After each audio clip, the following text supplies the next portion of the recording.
This is a matter of deen. This ilm is a matter of deen. You be careful who you take your deen from. And from him, from the same narrator, same companion, Abu Hurairah radiallahu anhu, that he said, Allah's Messenger sallallahu alayhi wa sallam used to encourage with regard to the standing in Ramadan without commanding them about it with a binding command. So he would say, whoever stands in Ramadan out of true faith and seeking reward, then his previous sins will be forgiven. Reported by Muslim. As for who reports this hadith, and just as Imam Nawawi rahimahullah said, it's indeed reported by Muslim in his Sahih, the book of the Traveller's Prayers, hadith 759. And reported by Abu Dawood in the book of prayer, hadith 1371. The same chapter as before, chapter 318. And Abu Dawood reports it with an addition. And this addition, it comes in some narrations of the first hadith even.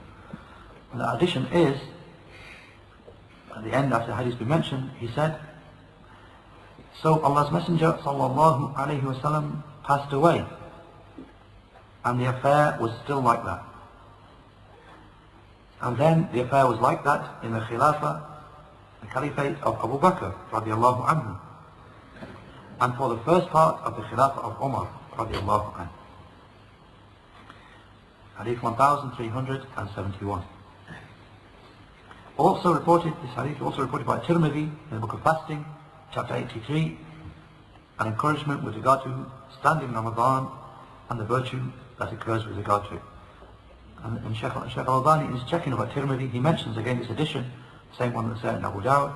And Shaykh al-Albani said, his saying, so Allah's Messenger sallallahu alayhi wa sallam passed away until the end, this was mudraj. It's actually the saying of Az-Zuhri. It's the saying of Az-Zuhri, not the saying of the Prophet sallallahu alayhi wa sallam, obviously not the saying of Abu Hurairah radiallahu anhu, but rather the saying of the Tabi, Az-Zuhri. He made this statement, and it's become included with the hadith. Reported by Tirmidhi as hadith 808, also reported by An-Nasa'i in his Sunan, in the book of fasting, chapter 5, and it contains an addition. When the month of Ramadan enters, then the gates of paradise are opened, and it carries on, the hadith carries on. Hadith 2104, declared Sahih by Shaykh al-Albani, also reported by Nasa'i in the book of fasting, chapter 39, the reward of one who stood in Ramadan and fasted it out of Iman and seeking reward. Hadith 2198. And reported by others besides, by Imam Ahmad, Al-Bayhaqi, Ibn Abi Shayba, Abdul Razak, Abu Awana, and by Sharh al-Sunnah in Al-Baghawi rather in Sharh al-Sunnah.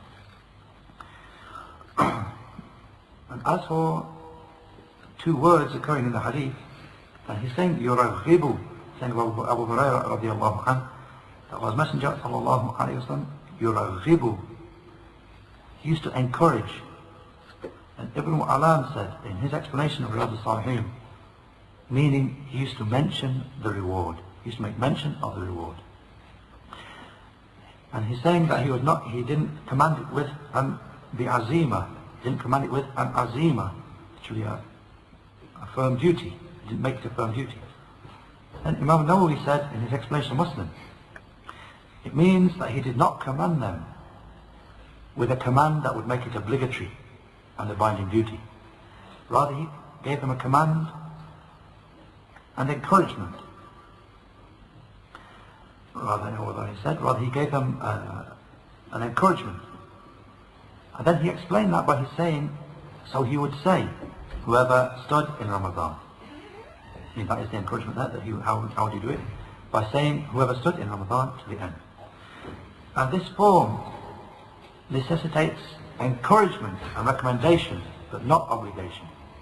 And the nation, the Ummah, the Islamic nation, are agreed in consensus that standing in Ramadan is not obligatory, rather it is recommended.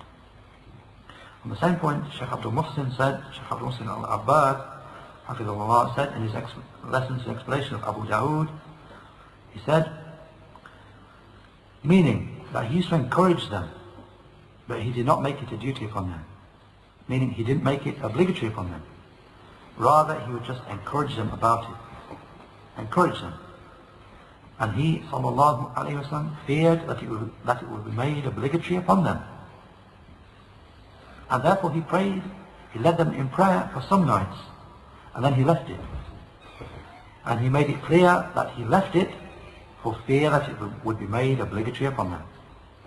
However, after the passing away of Allah's Messenger, sallallahu alayhi wa sallam, and the time for legislation having been completed, and the legislation then remaining confirmed, then at that time there was no revelation which came down from the heavens for anyone after Allah's Messenger sallallahu alaihi wasallam.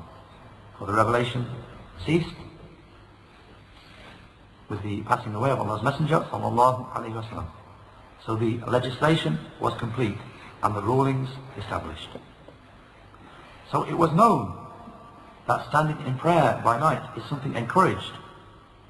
So therefore the people returned to doing it in the time of Umar. Because what was feared had passed away, which was the fear that it would be made obligatory. So they returned to performing it openly and performing it in congregation.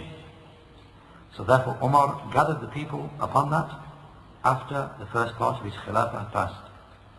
So it is something recommended and desirable and encouraged. And it is from the prayers which are optional, which it is legislated to pray in congregation.